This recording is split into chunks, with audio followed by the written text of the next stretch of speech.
पानी भी भिन्न भिन्न है। जैसे हम भिन्न भिन्न है, हकीकत में ये धरती का पेटा एकदम भिन्न भिन्न खनिज लिए हुए हैं। और जैसे ही पानी उसमें रमता है और वो प्रसाद हमें मिलता है, तो वही स्वरूप में हमें पौष्टिक देता है। और जो पौष्टिक है उसका संरक्षण समाज ने किया और पीढ़ियों से करते आ रहे हैं, और ऐसे आगे वो बढ़ रहा है। जी,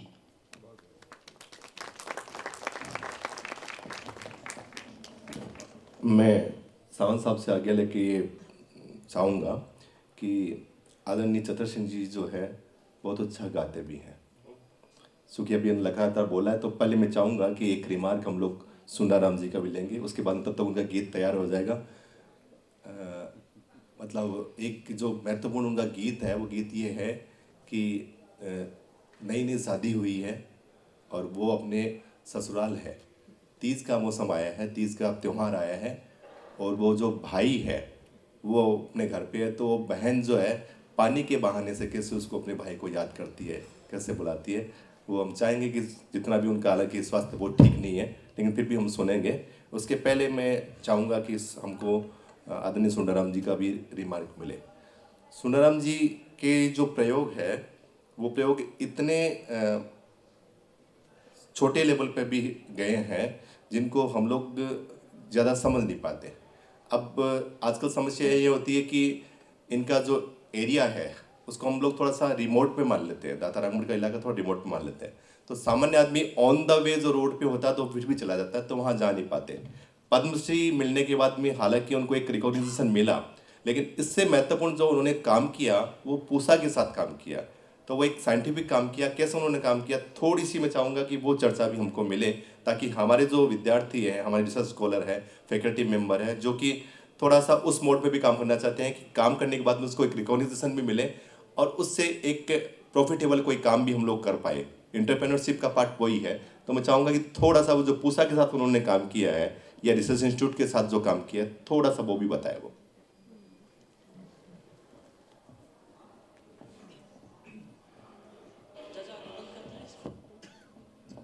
जब मैं शुरू में खेती शुरू की, तो चाहे पानी से संबंधित, चाहे किस्म से संबंधित, चाहे खेती करने के तरीक़ों के संबंध में कोई समस्याएं आती, तो जोबनेर का भी एक बहुत प्रसिद्ध कॉलेज उस ज़माने में था, जो आज तो यूनिवर्सिटी है, लेकिन उस ज़माने में देश के गिने चुने कॉलेजों में माना जाता था एग्रीकल्चर में।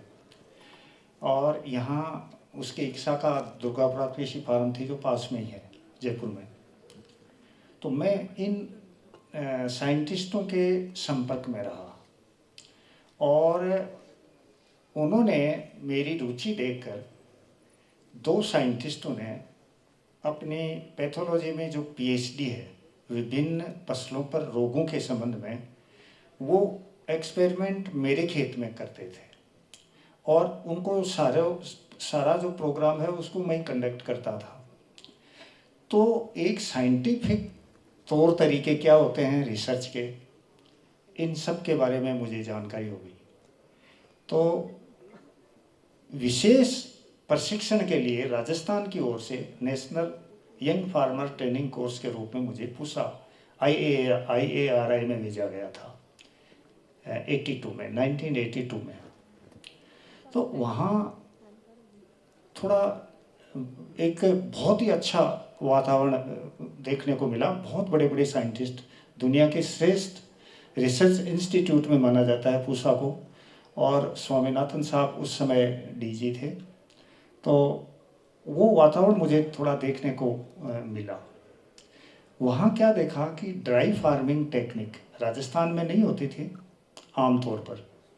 ड्राई फार्मिंग टेक्निक में क्या होता है कि बरसात की जो नमी है उसको रोक कर फिर खेती की जाती थी सर्दियों में, क्योंकि सर्दियों में बरसात बहुत कम होती है।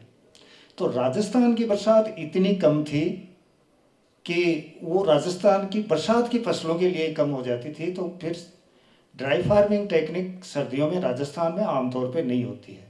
अगर की जाती है तो बरसात की फसल को रोक कर फिर नमी उसको जुताई करके संरक्षित करके की जाती है। तो उस समय मैंने ये सोचा कि इस टेक्निक को क्यों नहीं हम पेड़ों पे अप्लाई करें, क्योंकि जो फसल की जड़ें होती है वो लगभग मुख्य जड़ें 1 फीट होती है और अधिकतम 1 मीटर होती है, जबकि पेड़ की जड़ तो कितने मीटर लंबी हो सकती है, जहाँ उसको नमी मिलती है वहाँ चली जाती है। तो इस तरह से मैंने उस टेक्निक को उस पर अप्लाई किया, उसमें मुझे सफलता मिली। फिर अगले 10 वर्षों तक कई तरह के पेड़ों पर कई तरह की ज़मीन में अलग अलग एक्सपेरिमेंट किए और जो बहुत पानी चाहने वाले पौधे थे वो भी इसमें सर्वाइवल हुए। और इस टेक्निक को फिर फॉरेस्ट डिपार्टमेंट ने क्योंकि बहुत बड़ा जब ऑर्गेनाइजेशन होता है, कोई डिपार्टमेंट होता है, तो बहुत सारे लोग हर तरह के होते हैं उसमें। तो एक IFS अधिकारी ने इस टेक्निक को अपने ज़िलों में अलग अलग तरह से उसको टेस्ट किया, उसमें उन्होंने बहुत पॉजिटिव रिजल्ट मिले और उन्होंने राजस्थान में वन पंडित के रूप में मुझे सम्मानित भी किया था गवर्नर ने। तो उससे क्या हुआ कि ये थोड़ा आगे बढ़ता गया। फिर मैं इधर जोधपुर तक किया है, चूरू में किया है, यहाँ जयपुर तक किया है। और एक किसान ने, बिहार का किसान था, उसने केवल वीडियो और बात करके ही, क्योंकि बहुत दूरी का मामला था, उसने भी इसको आम के पौधे उसके बहुत सक्सेस हो गए। उसने कहा कि मैंने 150 आम लगाए थे, पानी देते देते वो नहीं लगे। बिहार में या तो फ्लड होता है या बहुत गर्मी होती है, बीच का वातावरण नहीं रहता, तो ज़मीन जब सूखा होता है तो उस गर्मी में वो ज़मीन फट जाती है। तो उसने जब इस टेक्निक का उपयोग किया तो वो जब जुताई वगैरह करने से उसकी ज़मीन फटना बंद हो गई, नमी संरक्षित हो गई। तो उसने मुझे बताया कि मैंने 125 पौधे लगाए थे, 119 पौधे सर्वाइवल हैं, वो 3 साल के पौधे हो गए, सघन उसके फल लगने लग गए। तो मेरे कहने का मतलब है कि जो स्थिति राजस्थान में अगर सक्सेस है तो बाकी के पूरे देश में भी वो होती है। और अब कई जगह से संपर्क है, दूसरे स्टेट से भी संपर्क है, और बहुत जल्दी इस टेक्निक को हम आगे मतलब एकदम हाईलाइट में आएगी है, क्योंकि हज़ारों पौधे एक साथ दिखेंगे तो सब कोई उसकी ओर ध्यान देना शुरू करेगा। और पिछले साल, इस साल जब ये 30,000 पौधे एक साथ दिखेंगे, तीन जगह है, तो सबकी जानकारी रहेगी, सबकी निगाह भी है उस पर। तो मेरा मानना है कि ये टेक्निक काफ़ी आगे बढ़ेगी। और जो देसी वैरायटियां हैं, हमारी देसी वैरायटियां भारत सरकार द्वारा रजिस्टर्ड हो रही है, टेस्टिंग में है, क्योंकि हम कोई भी काम ऐसा नहीं करना चाहते जो साइंटिफिक लेवल पे कहीं उसमें कोई कमी हो। जो हम विशेषता बता रहे हैं कि उसमें क्वालिटी भी हो और क्वांटिटी भी हो। कोई भी किसान चाहे कितनी गुणवत्ता की चीज़ें हों, उसकी पैदावार नहीं होगी तो वो स्वीकार नहीं करेगा। तो ये दोनों चीज़ें हम तैयार कर रहे हैं और आगे बढ़ाने की कोशिश कर रहे हैं। सारे डिपार्टमेंट अब संपर्क में हैं और सभी जगह इनकी टेस्टिंग वगैरह है वो उसमें सहयोग कर रहे हैं। धन्यवाद।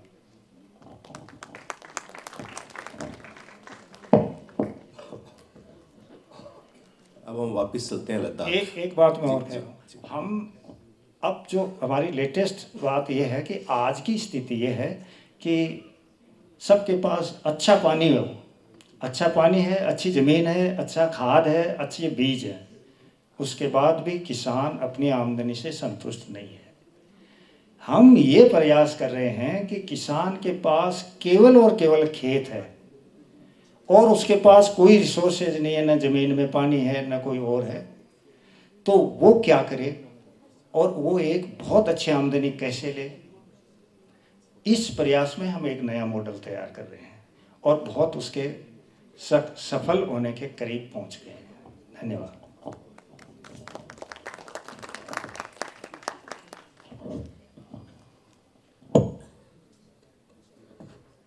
अब हम लोग चलते हैं लेह लद्दाख की ओर।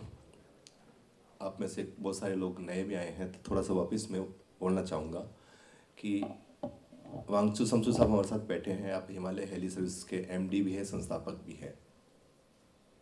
लद्दाख में आप उस गांव से आते हैं कि जो कि आज भी विकास के स्तर में, जब ये लद्दाख यूटी बन चुका है उसके बावजूद भी मेन रोड से जब आपको उनके गांव में जाना है तो आपको 3 दिन लगेंगे। उस गांव से निकल के और आपने इतना बड़ा सोचा और आप एक साथ 2 काम कर रहे हैं। असली एंटरप्रेन्योरशिप मेरे को लगता है, सोशल एंटरप्रेन्योरशिप तो ये है, आप प्रॉफिट भी कमा रहे हैं और पुण्य भी कमा रहे हैं। और खासकर वो लोग जो कि सक्षम नहीं होते हैं या उम्र की एक पड़ाव पे, जिनकी एक इच्छा होती है कि मैं 4 धाम की यात्रा करूं, मैं माता वैष्णो देवी के चरणों में जाऊं, मैं अमरनाथ की यात्रा करूं, उन जो बुजुर्ग लोग हैं जो सक्षम नहीं हैं उनको आप यात्रा में वहाँ तक पहुँचाते हैं।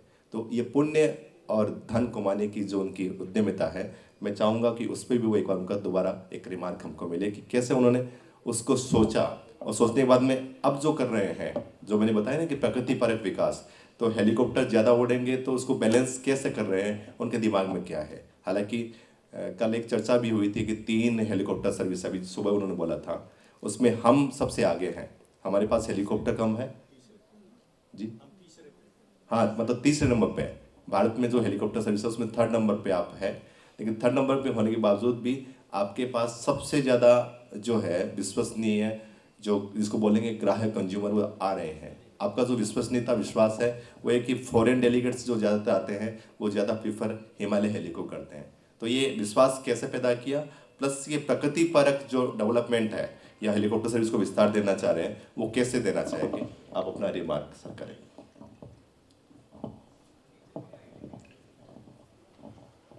जैसे कि मैंने आपको बताया, हेली स्कीइंग स्टार्ट किया था तो ये सीज़न 2.5-3 महीने का सीज़न होता था। जब पहले स्टार्ट किया था तो 3 महीने के सीज़न के बाद हम हेलीकॉप्टर पे तरपाल डाल के बंद कर देते थे।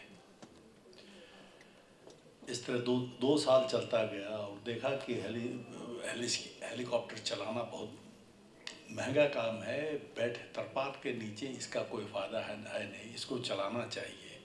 तो ऐसे में हमने देखा कि अमरनाथ यात्रा के टाइम इसको चलाना एक बहुत ही यूज़फुल सा सर्विस होगा। सो हम लेके तब हेलीकॉप्टर सर्विस चलाने के लिए JNK टूरिज़्म से परमिशन लेना पड़ता था। और उन्हीं दिनों Amarnath shrine board JNK assembly act से पारित होकर बना था। तो श्राइन बोर्ड का मैनेजमेंट श्राइन बोर्ड के हाथ में था, जो कि वहाँ के गवर्नर एक्स ऑफिशियो चेयरमैन और उनके principal secretary chief executive officer ex officio, उनका परमिशन मिला और हम चलाने लगे। टूरिज़्म डिपार्टमेंट में ने 10,500 रुपया का टिकट तय किया था जी। और हम 7 मिनट की 1 वे फ्लाइट और दो तरफ 15 मिनट में तय किया करते थे। दूसरे साल में मैंने श्राइन बोर्ड को बताया कि ये बहुत महंगा प्राइस है, इसको कम किया जाना चाहिए। तो मेरे से पूछा गया कि कम कैसे करेंगे, तो मैंने कहा जी आप इसमें टेंडर डालिए, और भी बिडर आएंगे तो लोवेस्ट बिडर को मिलेगा। तो ऐसा ही हुआ। 7.5 नेक्स्ट ईयर में 7.5 पे आया, 7,500 में 10.5 से 7.5 पे किराया पे आया, फिर भी बहुत प्रॉफिटेबल था। उसके बाद एक और नेक्स्ट फॉलोइंग ईयर फिर टेंडर हुई, 6,000 में हुआ। इस तरह से मेन स्ट्रीम में टूरिज़्म में आने की, मेन स्ट्रीम एविएशन में आने की सोची हेलीकॉप्टर स्कीइंग से। अमरनाथ श्राइन बोर्ड का काम देखकर माता वैष्णो देवी का श्राइन बोर्ड के चेयरमैन, जो कि JNK के गवर्नर है, बिहार के लेफ्टिनेंट जनरल SK सिन्हा थे। उन्होंने कहा हिमालयन तुम लोग माता वैष्णो देवी में क्यों नहीं चलाते हो। उन दौरान वहाँ पे डेक्कन एविएशन चलाया करता था। मैंने कहा सर अगर आप हमें परमिशन दें तो क्यों नहीं। तो इस तरह से मैं वो डेक्कन 12 में चला रहे थे, हम डेक्कन 1800 में चला रहे थे, हम 1200 में चला रहे थे। हम इस तरह से मेन स्ट्रीम एविएशन में आए जी। आशुतोष जी ने मेरे से सवाल किया था कि हाँ कि केदारनाथ, हाँ केदारनाथ में कैसे आए। तो अब देखा जी कि ये जिस तरह से ये टेंडर हो रही है हर साल, तो ये ज़रूरी नहीं है कि टेंडर हम हर बार जीते हैं। तो इसलिए मैंने सोचा कि अब कहीं और देखना चाहिए। तो इस तरह से मैं केदारनाथ गया जी, 4 धाम के रेकी के लिए। देखा केदार और 3 धाम पे तो रोड से जुड़ा हुआ है। हेलीकॉप्टर सर्विस वहाँ पे ज़्यादा सक्सेसफुल होती है जहाँ पे आपको रोड हेड से चलना पड़ता है। ऐसे में केदारनाथ ही एक ऐसी गंतव्य स्थान था जहाँ पे हेलीकॉप्टर बहुत कम मूल्य में और रेगुलर बेसिस पे चलाया जा सके। तो सेरसी नाम के एक छोटे से गांव में हमने किसान से ज़मीन लेकर हेलीपैड बनाया। आज भी है यहाँ, तकरीबन हम वहाँ 18 साल से वहाँ पे ऑपरेट कर रहे हैं।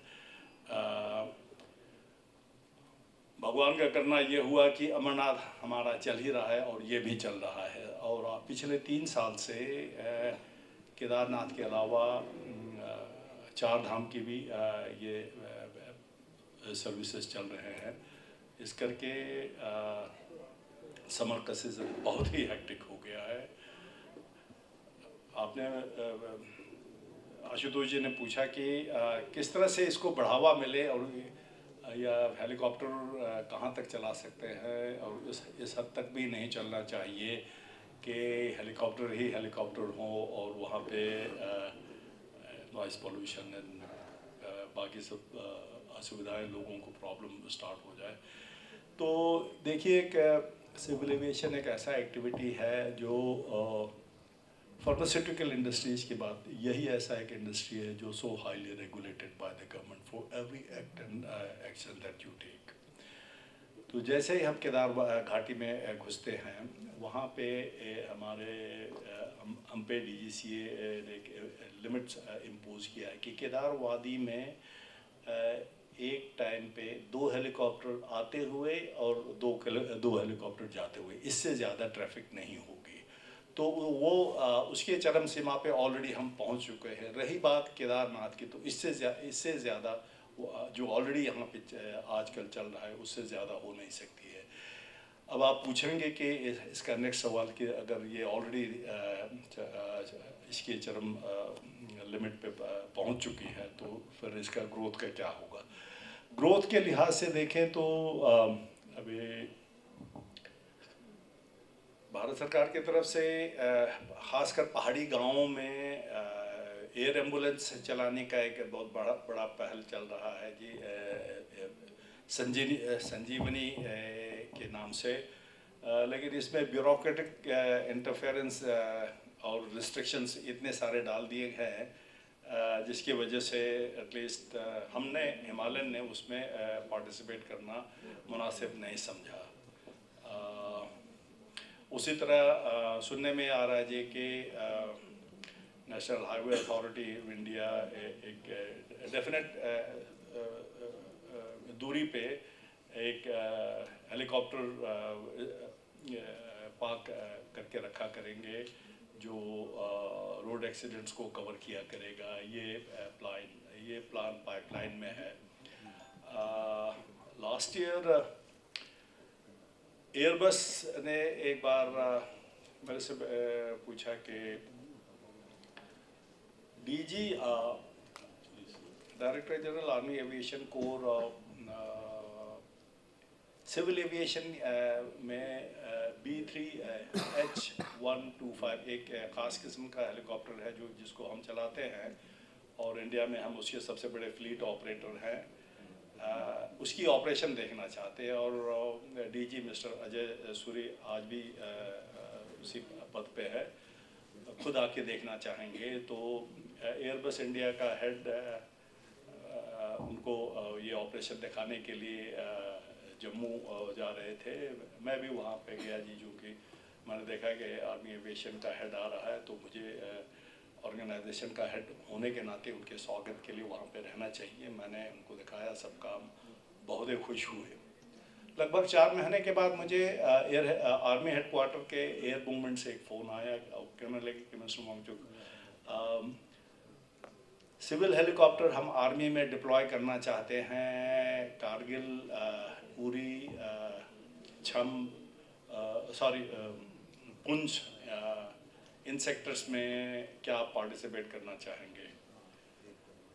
मैंने कहा सर पार्टिसिपेट करना तो चाहेंगे, लेकिन इसमें अब सिविल रेगुलेशंस कुछ ऐसे होते हैं जो कि उन हाई फॉरवर्ड पोस्ट पे इनका पालन किया जाना ज़रूरी नहीं होगा।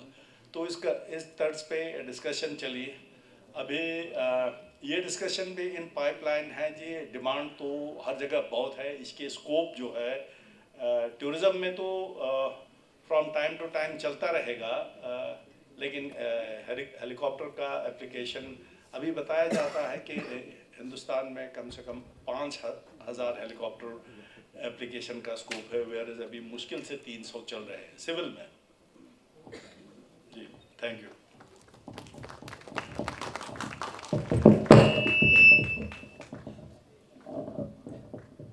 एक और जो रुचिकर बात है वो भी हम लोग करना चाहेंगे। भले ही हम भाषा को उस रूप में समझ नहीं पाए, लेकिन हमारे पास 4 भाषा या 4 बोलियां हमारे पास पीस है, तो हम चारों बोलियों को भी सुनना चाहेंगे। तो मैं सबसे पहले वापस आग्रह करूंगा सुंडाराम जी से, वो अपनी स्थानीय भाषा में बात करें, हिंदी में ही बात करें, हिंदी के शब्द यूज नहीं करें। चतर सिंह जी का बात में करेंगे, इसलिए सबसे लास्ट में चतर सिंह जी को ले रहे हैं। सुंडाराम जी बात करें, 2 मिनट में अपनी बात कीजिए आप, लेकिन इस बार हिंदी नहीं बोलना आपको, जो बिल्कुल गांव की भाषा जो है उसमें अपनी बात कीजिए एक बार।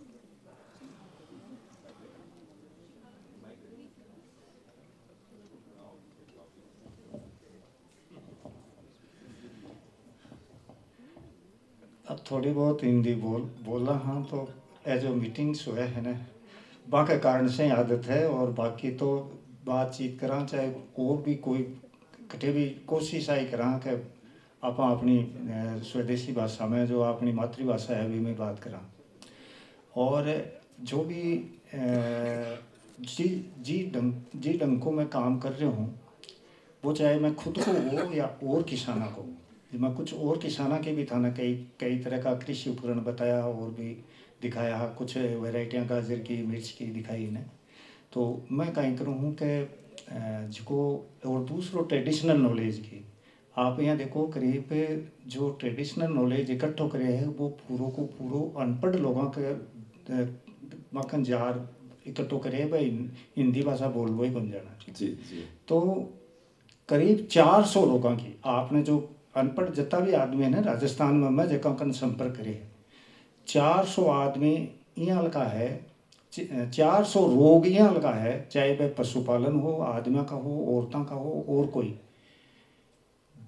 की जानकारी बा लोगों ने जिसका बिल्कुल अनपढ़ है। और जिको बाको जो जड़ी बूटियाँ इकट्ठी करी है ना, जिको हर्बेरियम बनाएडो है, बा संख्या 600 है। आप यहाँ देखो 600 जिस तरह की जड़ी बूटियाँ को ज्ञान अपना बा लोगों ने है राजस्थान में, जिसका बिल्कुल अनपढ़ है। तो मूल जो चीज़ है, मूल जो बात है, वह खुद की मातृभाषा से ही बाहर निकले और बनावटी भाषाओं बाहर को निकले। धन्यवाद। हम आग्रह करेंगे सावंत सर से कि हमने उनकी मराठी कभी नहीं सुनी है। सर हिंदी और अंग्रेजी में बात करते हैं। नहीं सर समझेंगे, मराठी पूरा मराठी बोलना है, प्रॉपर मराठी।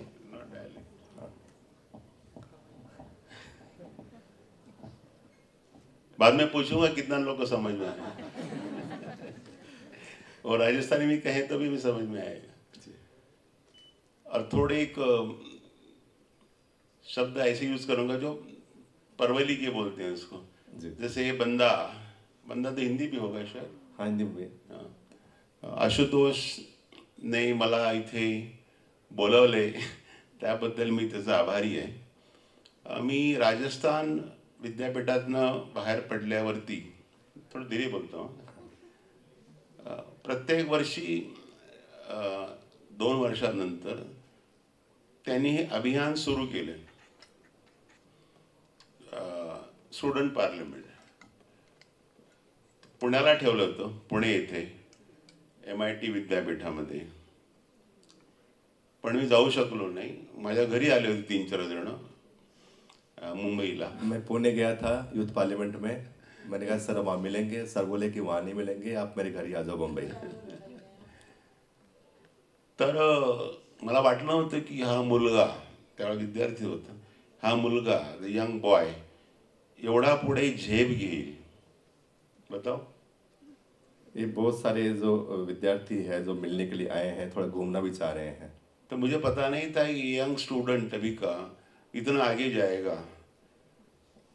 तो पुढे गेला कशामध्ये, तर सार्वजनिक सामाजिक कामामध्ये, स्वतःच्या व्यवसायासाठी, not for his own profession, पण तो समाजाला काहीतरी द्यावं, मार्गदर्शन करावं, समाजाला मदत करावी, टू हेल्प द सोसायटी.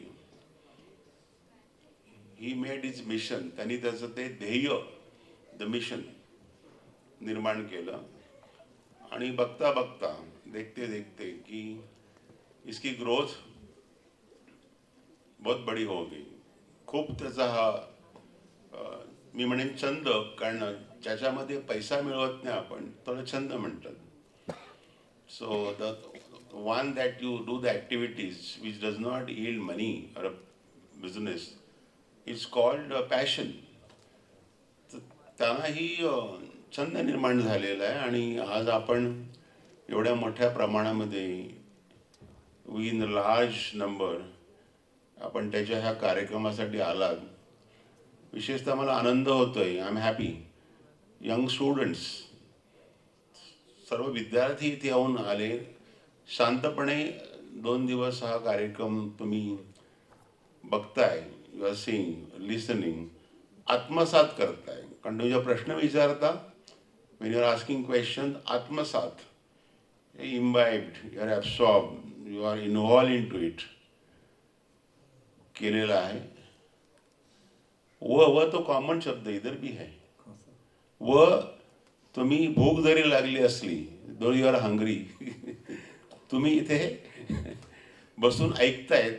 आणि एवढे मोठे बुजुर्ग लोक, you can say the Bhishmas of the subject, बुजुर्ग, अनुभवी, एक्सपिरियन्स, पॅशनेट, म्हणजे झपाटलेले, different context I am using passionate, झपाटलेले, you get carry, I mean you are involve into that so much.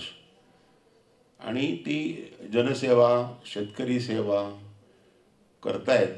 They are serving farmer community, people, village people. आणि एकच की आपला भारत समृद्ध व्हावा, गावागावात सगळ्यांना पाणी, दुबतं पीक पाणी मिळावं. People should get food grain, milk and good food. त्यासाठी ते प्रयत्न करतायत, स्ट्रगलिंग फॉर इट. म्हणजे खरे देशाचे सुधारक, रिफॉर्मिस्ट हेच लोक आहेत. These are the people. आणि म्हणून मी ठरवलं ह्या वर्षी आम्ही याच्या आमंत्रणाला प्रतिसाद देऊन मी स्वतः आलो इथे. त्याचा मला खूप आनंद आहे. मी बऱ्याच दौऱ्यावरती 10 दिवस, 10 days I am out. Very few days I was at home after returning from China. And then I went to बिलासपूरला गेलो. समजतं, बिलासपूरला गेलो. I went to Bilaspur. ते 3 तासाचा जर्नी आहे रायपूरपासून बाय रोड. पण रोड खूप चांगले आहेत. 2 दिवसानंतर तिकडे परिषद होती, क्वांटम डॉट्स, नैनो पार्टिकल. आजकल खेती में आप जो कर रहे हैं ना, उनका मूल स्वरूप नैनो लेवल ही है. छोटा छोटा छोटा सूक्ष्म नॅनो पार्टिकल आणि क्वांटम डॉट्सवरती परिषद होती, नोबेल लॉरेट्सच्या विषयावरती. तिथून from there I came to Raipur. तिथे 3 दिवस परिषद होती. परिषद मीन्स कॉन्फरन्स, तो कॉमन शब्द आहे शायद. 1 दिवस डिपार्टमेंटला व्हिजिट होती. One day I visit department to set the instruments and other some problem they had. नंतर मी वाया दिल्ली इकडे आलो. 3 तास तुमच्यासाठी बसून होतो रायपुर स्टेशनवरती, फ्लाइट लेट, बोलते राजस्थान का हवामान खराब है, मला वहाँ मुझे जाना है. तो ते climate is not good there, Jodhpur something they are talking. आणि मी इथे आलो आणि तुमच्यासमोर आहे, I am in front of you since yesterday. तुमच्या ह्या कार्यक्रमाला मीडियानी, I must thank Anurag and चांगली प्रसिद्धी दिली, आपण पण दिली. आणि ही जनमानसामध्ये is a good spread. People, it will reach to people what for we are meeting here. आणि प्राध्यापकांनी प्रतिसाद देऊन बरेच जण आले, त्याबद्दलही मला बरं वाटतं. अजून काही प्राध्यापक यायला पाहिजे असं मला वाटत होतं. Some more professor should have come. Anyway, समजलं? ठीक. समझ में आया? अब हम लोग सीधा चलते हैं लेह लद्दाख, और वहाँ की जो भाषा है उसको लद्दाखी बोलते हैं. वो तिब्बती नहीं है, थोड़ा सा आप ध्यान रखिएगा. लद्दाख की भाषा वो तिब्बती नहीं है, वो लद्दाखी है, भोटी है, थोड़ा सा तिब्बत से अलग है. और लद्दाख के लोगों को आप बोलोगे ना तिब्बती या तिब्बती लैंग्वेज तो उनको बहुत बुरा लगता है. तो आप लद्दाखी या उसको भोटी लैंग्वेज, तो भोटी में हम बात करेंगे.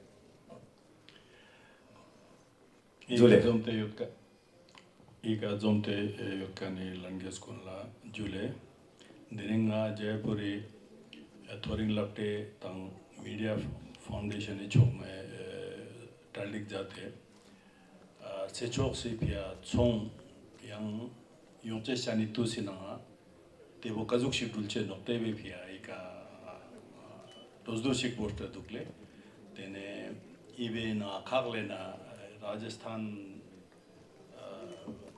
जिला छंगमाने yang yuli yang tengokun yang kyotong ngacung छंगमा मांगपोजी का जो मजा ते दुगले nyampu nganang nyampu ika stage ika ine Dr. Samant Professor Yukste dugle ne Padmashri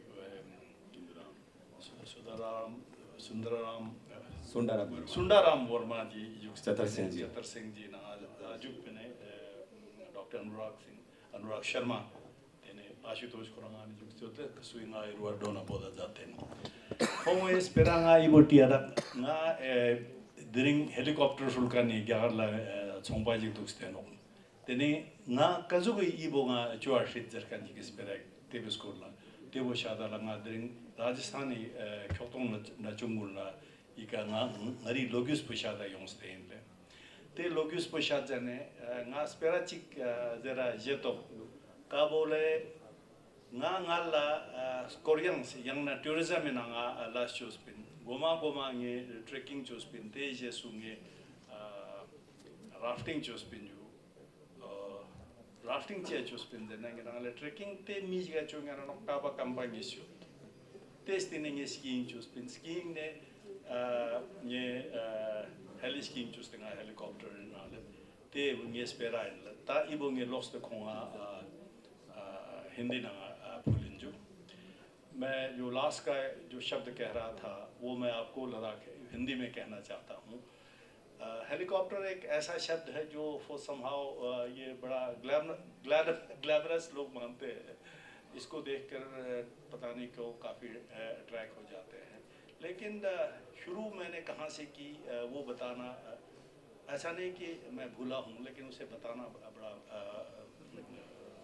ज़रूरी समझता हूँ.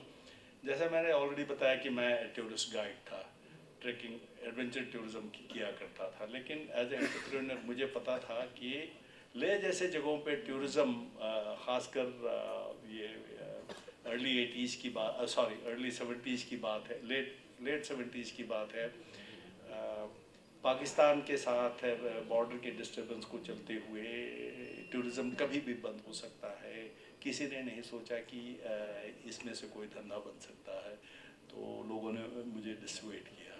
मुझे उस बात का डर नहीं था. मैंने कहा चलेगा, जब तक चलेगा देखेंगे, आगे कुछ न कुछ रास्ता खुल ही जाएगा. तो इस तरह से 2 साल मैंने ट्रैकिंग किया जी. तीसरे साल मुझे ख्याल आया हर कोई ऐसा व्यक्ति जिसके पास दो पाँव है वो मेरे साथ compete कर सकता है. उससे बेहतर है मैं अपने लिए एक निश क्रिएट करूँ. मैं वाइट वाटर राफ्टिंग का सोचा. जिसको सीखने के लिए मैं नेपाल गया, वहाँ पे मैं 4 महीना रह के वाइट वाटर राफ्टिंग स्टार्ट किया, और उसके दूसरे साल लद्दाख में वाइट वाटर राफ्टिंग करते गया। लेकिन अब ये दोनों एक्टिविटीज़ गर्मियों के 3 ही महीने में हुआ करते थे, और 3 महीना की कमाई फ्यूचर में जब परिवार होंगे, खर्चे बढ़ेंगे, मैंने सोचा ये ठीक नहीं है। मैंने सोचा यहाँ पे स्कीइंग सीखना चाहिए। स्कीइंग सीखने के लिए मैं अपनी गर्मी की कमाई को लेके फ्रांस गया, वहाँ पे क्रॉस कंट्री और नॉर्डिक स्कीइंग सीख के आया, और देखा कि ले में जिस किस्म की बर्फ़ होती है वो स्कीइंग के लिए उपयुक्त नहीं है। तो उस तरह से मैं स्कीइंग, लेकिन बाद में मनाली में जुड़ा, बाकी कहानी आपके सामने है। Thank you. जी सर, हम इस सत्र के समापन की ओर हैं, और समापन जो हम लोग करेंगे वो करेंगे मधुराधिपते खिलम मधुरम। भोजन बाद में होगा, पहले मधुर सुनेंगे। मैं निवेदन करूंगा आदरणीय चतर सिंह जी से कि मैंने एक बताया, आपको कोई उर्दू से अच्छा लगता है, कोई फरमाइश नहीं है, जो आपको ठीक लगे। लेकिन चूँकि हम राजस्थान के लोग हैं तो हम रिश्ते ढूंढते हैं, तो रिश्तों का कोई हो या कोई पानी का आपके पास हो, प्रकृति का हो, जो भी आपको ठीक लगे। हम चाहेंगे कि आपकी मातृभाषा में आप पहले बात करते हुए अपना जो भी प्रस्तुति करें वो सुनाएं हमको।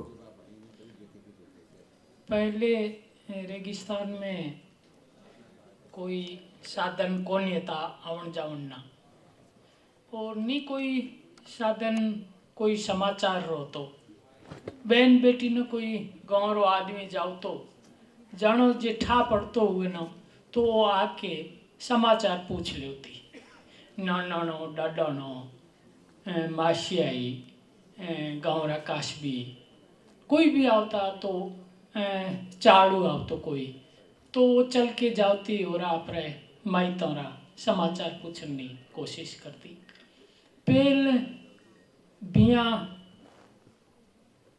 बहुत बचपन में कर देता, छोटी थकीरो कर देता, पछे डाडोनरी याद तो आवती ज थी। तो ये हालात रमैना की वेदना झेलनी पड़ती है। तो अपन मोबाइल से कुछ शादी भी अब वैसे होने बाद में होने लगी, और मोबाइल में रोज घड़ी घड़ी अपन बातें कर सकें, वो बड़ा कठिन दिन था। तो बरसात रे बहन भाई रो जो रिश्तो है वो ना कोकर वो मजबूत हो। तो बहन आज भी हर श्रावण नी तीज रे, हर श्रावण पहलो श्रावण शादी रो बाद में पहलो श्रावण तो पियर मौज बीते, एक रीत भी है।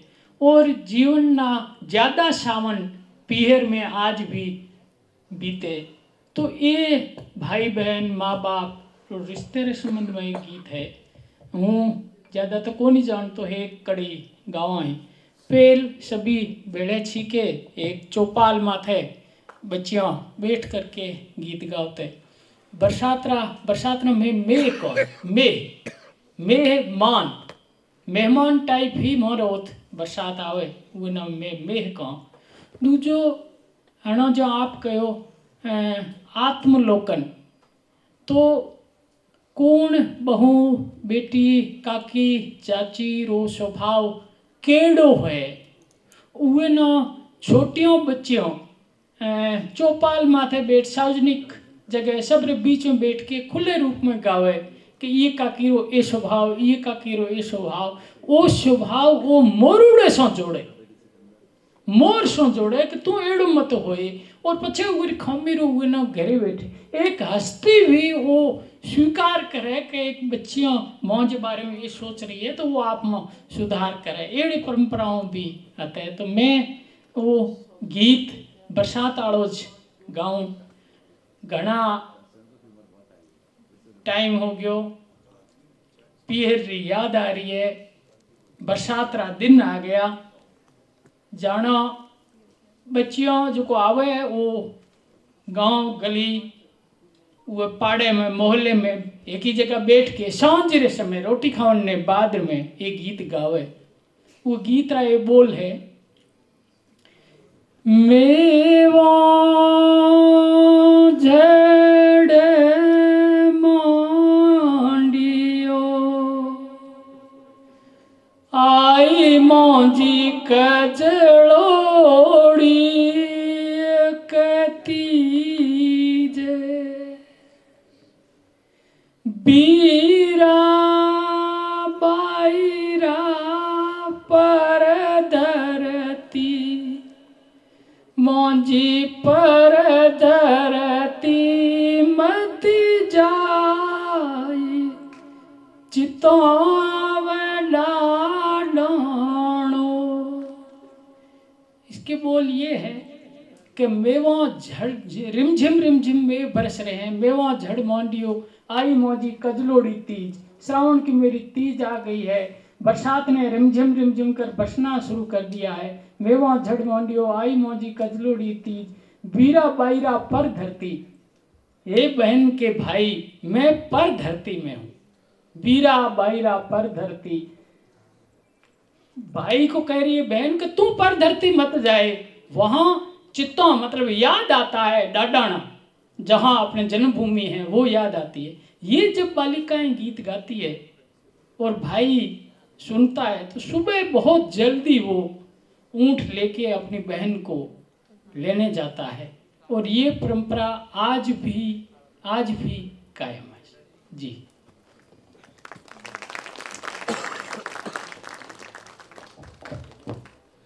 इन मधुर स्मृतियों को हम लोग जारी रखेंगे और पहले हम लोग मध्यांतर का भोजन करेंगे। भोजन के बाद में सत्र में वापस शुरू होंगे।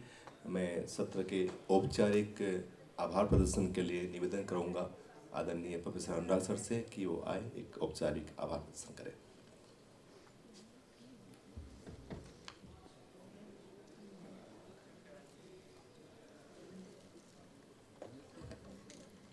देवी में क्यों नहीं चलाते हो? उन दौरान वहाँ पे डेक्कन एविएशन चलाया करता था। मैंने कहा सर अगर आप हमें परमिशन दे तो क्यों नहीं। तो इस तरह से मैं वो डेक्कन 12 में चला रहे थे, हम डेक्कन 1800 में चला रहे थे, हम 1200 में चला रहे थे। हम इस तरह से मेन स्ट्रीम एविएशन में आए जी। आशुतोष जी ने मेरे से सवाल किया था कि हाँ कि केदारनाथ में कैसे आए। तो अब देखा जी कि ये जिस तरह से ये टेंडर हो रही है हर साल, तो ये ज़रूरी नहीं है कि टेंडर हम हर बार जीते हैं। तो इसलिए मैंने सोचा कि अब कहीं और देखना चाहिए। तो इस तरह से मैं केदारनाथ गया जी, 4 धाम के रेकी के लिए। देखा केदार और 3 धाम पे तो रोड से जुड़ा हुआ है। हेलीकॉप्टर सर्विस वहाँ पे ज़्यादा सक्सेसफुल होती है जहाँ पे आपको रोड हेड से चलना पड़ता है। ऐसे में केदारनाथ ही एक ऐसी गंतव्य स्थान था जहाँ पे हेलीकॉप्टर बहुत कम मूल्य में और रेगुलर बेसिस पे चलाया जा सके। तो सेरसी नाम के एक छोटे से गांव में हमने किसान से ज़मीन लेकर हेलीपैड बनाया। आज भी है यहाँ, तकरीबन हम वहाँ 18 साल से वहाँ पे ऑपरेट कर रहे हैं। भगवान का करना ये हुआ कि अमरनाथ हमारा चल ही रहा है और ये भी चल रहा है। और पिछले 3 साल से केदारनाथ के अलावा 4 धाम की भी ये सर्विसेज चल रहे हैं। इस करके समर का सीज़न बहुत ही हेक्टिक हो गया है। आपने आशुतोष जी ने पूछा कि किस तरह से इसको बढ़ावा मिले और या हेलीकॉप्टर कहाँ तक चला सकते हैं, और इस हद तक भी नहीं चलना चाहिए कि हेलीकॉप्टर ही हेलीकॉप्टर हो और वहाँ पे नॉइस पोल्यूशन एंड बाकी सब असुविधाएं, लोगों को प्रॉब्लम स्टार्ट हो जाए। तो देखिए एक सिविल एविएशन एक ऐसा एक्टिविटी है जो फार्मास्यूटिकल इंडस्ट्रीज़ की बात, यही ऐसा एक इंडस्ट्री है जो so highly regulated by the government for every act and action that you take. तो जैसे ही हम केदार घाटी में घुसते हैं, वहाँ पे हमारे हम पे DGCA ने लिमिट्स इम्पोज किया है कि केदार वादी में एक टाइम पे 2 हेलीकॉप्टर आते हुए और 2 हेलीकॉप्टर जाते हुए, इससे ज़्यादा ट्रैफिक नहीं होगी। तो वो उसके चरम सीमा पे ऑलरेडी हम पहुंच चुके हैं। रही बात केदारनाथ की, तो इससे ज़्यादा जो ऑलरेडी यहाँ पे आजकल चल रहा है उससे ज़्यादा हो नहीं सकती है। अब आप पूछेंगे कि इसका नेक्स्ट सवाल कि अगर ये ऑलरेडी इसके चरम लिमिट पे पहुंच चुकी है तो फिर इसका ग्रोथ का क्या होगा। ग्रोथ के लिहाज से देखें तो अभी भारत सरकार की तरफ से खासकर पहाड़ी गांवों में एयर एम्बुलेंस चलाने का एक बहुत बड़ा पहल चल रहा है जी, संजीवनी के नाम से। लेकिन इसमें ब्यूरोक्रेटिक इंटरफेरेंस और रिस्ट्रिक्शंस इतने सारे डाल दिए हैं जिसकी वजह से एटलीस्ट हमने हिमालयन ने उसमें पार्टिसिपेट करना मुनासिब नहीं समझा। उसी तरह सुनने में आ रहा है जी कि national highway authority of India एक डेफिनेट दूरी पे एक हेलीकॉप्टर पार्क करके रखा करेंगे जो रोड एक्सीडेंट्स को कवर किया करेगा। ये प्लान पाइपलाइन में है। लास्ट ईयर एयरबस ने एक बार मेरे से पूछा कि DG director general army aviation corps civil aviation में B3H125 एक ख़ास किस्म का हेलीकॉप्टर है जिसको हम चलाते हैं और इंडिया में हम उसके सबसे बड़े फ्लीट ऑपरेटर हैं। उसकी ऑपरेशन देखना चाहते हैं और डीजी मिस्टर अजय सूरी आज भी उसी पद पे है, खुद आके देखना चाहेंगे। तो एयरबस इंडिया का हेड उनको ये ऑपरेशन दिखाने के लिए जम्मू जा रहे थे। मैं भी वहाँ पे गया जी, जो कि मैंने देखा कि आर्मी एविएशन का हेड आ रहा है तो मुझे ऑर्गेनाइजेशन का हेड होने के नाते उनके स्वागत के लिए वहाँ पे रहना चाहिए। मैंने उनको दिखाया सब काम, बहुत ही खुश हुए। लगभग 4 महीने के बाद मुझे आर्मी हेडक्वार्टर के एयर मूवमेंट से एक फ़ोन आया, कहने लगे कि मिस्टर वांगचुक सिविल हेलीकॉप्टर हम आर्मी में डिप्लॉय करना चाहते हैं। कारगिल, उरी, पुंछ, इन सेक्टर्स में क्या आप पार्टिसिपेट करना चाहेंगे। मैंने कहा सर पार्टिसिपेट करना तो चाहेंगे, लेकिन इसमें अब सिविल रेगुलेशंस कुछ ऐसे होते हैं जो कि उन हाई फॉरवर्ड पोस्ट पे इनका पालन किया जाना ज़रूरी नहीं होगा। तो इस तर्ज पे डिस्कशन चली। अभी ये डिस्कशन भी इन पाइपलाइन है जी। डिमांड तो हर जगह बहुत है। इसके स्कोप जो है टूरिज़्म में तो फ्रॉम टाइम टू टाइम चलता रहेगा, लेकिन हेलीकॉप्टर का एप्लीकेशन अभी बताया जाता है कि हिंदुस्तान में कम से कम 5,000 हेलीकॉप्टर एप्लीकेशन का स्कोप है, वेयर अभी मुश्किल से 300 चल रहे हैं सिविल में जी। Thank you.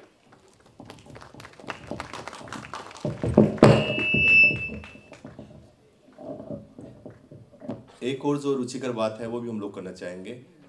भले ही हम भाषा को उस रूप में समझ नहीं पाए, लेकिन हमारे पास 4 भाषा या 4 बोलियां हमारे पास पीस है, तो हम चारों बोलियों को भी सुनना चाहेंगे। तो मैं सबसे पहले वापस आग्रह करूंगा सुंडाराम जी से, वो अपनी स्थानीय भाषा में बात करें, हिंदी में नहीं बात करें, हिंदी के शब्द यूज नहीं करें। चतर सिंह जी का बात में करेंगे, इसलिए सबसे लास्ट में चतर सिंह जी को ले रहे हैं। सुंडाराम जी बात करें, 2 मिनट में अपनी बात कीजिए आप, लेकिन इस बार हिंदी नहीं बोलना आपको, जो बिल्कुल गांव की भाषा जो है उसमें अपनी बात कीजिए एक बार।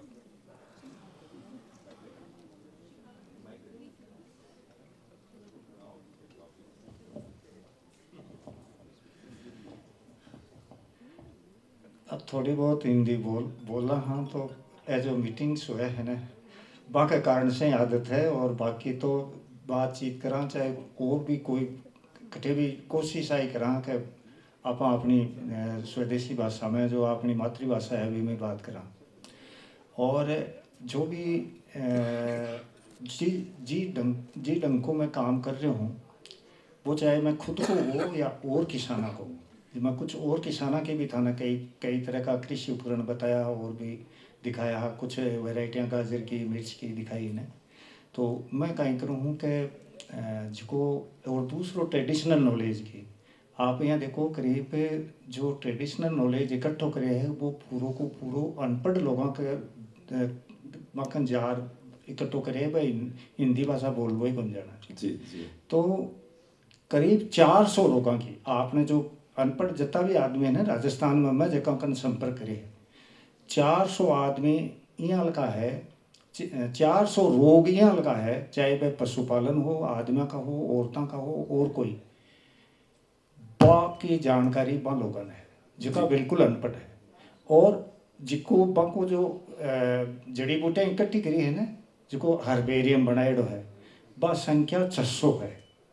आप यहाँ देखो 600 जिस तरह की जड़ी बूटियों को ज्ञान अपना बा लोगों ने है राजस्थान में जिका बिल्कुल अनपढ़ है। तो मूल जो चीज़ है, मूल जो बात है वह खुद की मातृभाषा से ही बाहर निकले और बनावटी भाषाओं बाहर को निकले। धन्यवाद। हम आग्रह करेंगे सावंत सर से कि हमने उनकी मराठी कभी नहीं सुनी है। सर हिंदी और अंग्रेजी में बात करते हैं। नहीं सर समझेंगे, मराठी पूरा मराठी बोलना है, प्रॉपर मराठी।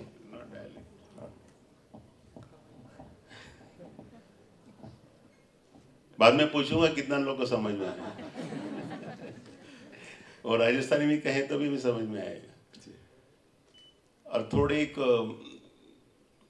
शब्द ऐसे यूज करूंगा जो परवली के बोलते हैं उसको, जैसे ये बंदा, बंदा तो हिंदी भी होगा शायद। हाँ हिंदी में। आशुतोष ने मला इथे बोलवले त्याबद्दल मी त्याचा आभारी आहे। मी राजस्थान विद्यापीठातनं बाहेर पडल्यावरती थोडं धीरे बोलतो, प्रत्येक वर्षी 2 वर्षानंतर त्यांनी हे अभियान सुरू केले, स्टुडंट पार्लमेंट पुण्याला ठेवलं होतं, पुणे येथे MIT विद्यापीठामध्ये। पण मी जाऊ शकलो नाही, माझ्या घरी आले होते 3-4 जण मुंबईला। मैं पुणे गया था यूथ पार्लियामेंट में, मैंने कहा सर वहाँ मिलेंगे, सर बोले कि वहाँ नहीं मिलेंगे, आप मेरे घर ही आ जाओ मुंबई। तर मला वाटलं होतं की हा मुलगा, त्यावेळेला विद्यार्थी होता, हा मुलगा यंग बॉय एवढा पुढे झेप घेईल, बताओ। ये बहुत सारे जो विद्यार्थी है जो मिलने के लिए आए हैं, थोड़ा घूमना भी चाह रहे हैं। तो मुझे पता नहीं था कि यंग स्टूडेंट अभी का इतना आगे जाएगा। तो पुढे गेला कशामध्ये, तर सार्वजनिक सामाजिक कामामध्ये, स्वतःच्या व्यवसायासाठी, not for his own profession, पण तो समाजाला काहीतरी द्यावं, मार्गदर्शन करावं, समाजाला मदत करावी, to help the society. He made his mission, त्यांनी त्याचं ते ध्येय, द मिशन निर्माण केलं। आणि बघता बघता, देखते देखते कि इसकी ग्रोथ बहुत बड़ी हो गई। खूप त्याचा हा मी म्हणेन छंद, कारण ज्याच्यामध्ये पैसा मिळवत नाही आपण त्याला छंद म्हणतात। So the one that you do the activities which does not yield money or a business, it's called a passion. त्यांनाही छंद निर्माण झालेला आहे। आणि आज आपण एवढ्या मोठ्या प्रमाणामध्ये, इन लार्ज नंबर, आपण त्याच्या ह्या कार्यक्रमासाठी आलात, विशेषतः मला आनंद होतोय। I am happy.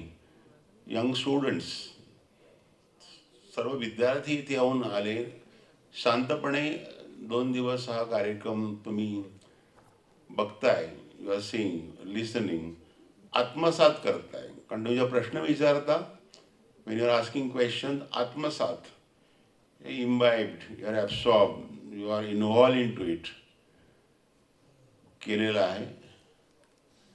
व तो कॉमन शब्द इधर भी है।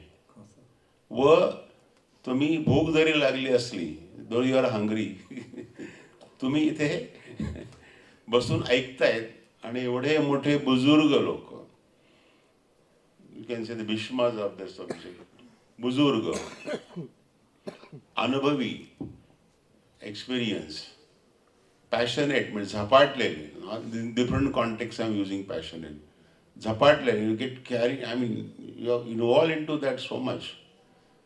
आणि ती जनसेवा, शेतकरी सेवा करतायत, they are serving farmer community, people, village people. आणि एकच की आपला भारत समृद्ध व्हावा, गावागावात सगळ्यांना पाणी दुबतं पीक पाणी मिळावं, people should get food grain, milk and good food. त्यासाठी ते प्रयत्न करतायत, स्ट्रगलिंग फॉर इट. म्हणजे खरे देशाचे सुधारक, रिफॉर्मिस्ट हेच लोक आहेत. These are the people. आणि म्हणून मी ठरवलं ह्या वर्षी आम्ही याच्या आमंत्रणाला प्रतिसाद देऊन मी स्वतः आलो इथे. त्याचा मला खूप आनंद आहे. मी बऱ्याच दौऱ्यावरती 10 दिवस, 10 days I am out. Very few days I was at home after returning from China and then I went to बिलासपूरला गेलो. समजतं, बिलासपूरला गेलो. I went to Bilaspur. ते 3 तासाचा जर्नी आहे रायपूरपासून बाय रोड, पण रोड खूप चांगले आहेत. 2 दिवसानंतर तिकडे परिषद होती, क्वांटम डॉट्स, नैनो पार्टिकल. आजकल खेती में आप जो कर रहे हैं ना, उनका मूल स्वरूप नैनो लेवल ही है, छोटा छोटा छोटा सूक्ष्म नॅनो पार्टिकल आणि क्वांटम डॉट्स वरती परिषद होती, नोबेल लॉरेट्सच्या विषयावरती. तिथून from there I came to Raipur. तिथे 3 दिवस परिषद होती. परिषद मीन्स कॉन्फरन्स, हो तो कॉमन शब्द आहे शायद. 1 दिवस डिपार्टमेंटला व्हिजिट होती. 1 day I visit department to set the instruments and other some problem they had. नंतर मी वाया दिल्ली इकडे आलो. 3 तास तुमच्यासाठी बसून होतो रायपुर स्टेशनवरती. Flight late. बोलते राजस्थान का हवामान खराब है. मला वहाँ मुझे जाना है. तो there climate is not good there, Jodhpur something they are talking. आणि मी इथे आलो आणि तुमच्या समोर आहे. I am in front of you since yesterday. तुमच्या ह्या कार्यक्रमाला मीडियानी, I must thank Anurag and चांगली प्रसिद्धी दिली, आपण पण दिली. आणि ही जनमानसामध्ये is a good spread. People, it will reach to people what for we are meeting here. आणि प्राध्यापकांनी प्रतिसाद देऊन बरेच जण आले, त्याबद्दलही मला बरं वाटतं. अजून काही प्राध्यापक यायला पाहिजे असं मला वाटत होतं. Some more professor should have come. Anyway, समजलं? ठीक, समझ में आया? अब हम लोग सीधा चलते हैं लेह लद्दाख. और वहाँ की जो भाषा है उसको लद्दाखी बोलते हैं. वो तिब्बती नहीं है, थोड़ा सा आप ध्यान रखिएगा. लद्दाख की भाषा वो तिब्बती नहीं है, वो लद्दाखी है, भोटी है, थोड़ा सा तिब्बत से अलग है. और लद्दाख के लोगों को आप बोलोगे ना तिब्बती या तिब्बती लैंग्वेज तो उनको बहुत बुरा लगता है. तो आप लद्दाखी या उसको भोटी लैंग्वेज, तो भोटी में हम बात करेंगे. Julé. Iga zomte yokkani langeskunla Julé. Dininga Jaipuri touring lapte tang media foundation chom talik jate.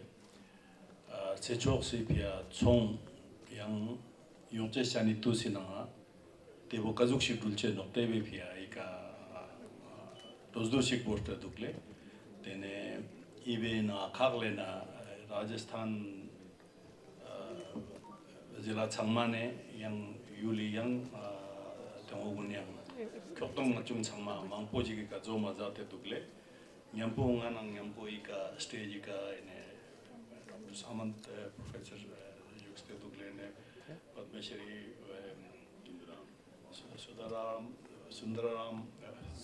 sundaram Verma जी चतर सिंह जी ना आजुक ने Dr. Anurag Sharma, आशुतोष कोरंगानी जुक्सोते सुइंगा इरुआ डोना बोदा जाते हैं होंगे स्पेरांगा इबोटियादा ना 드링 헬리콥터 술간이 겨울라 총바지 독스테노 데니 나 가족의 이보가 좋아시 저간 이게 스페라 데비스콜라 데보샤다랑아 드링 라지스탄이 교통 나 중물라 이가 나 나리 로기스 부샤다 용스테인데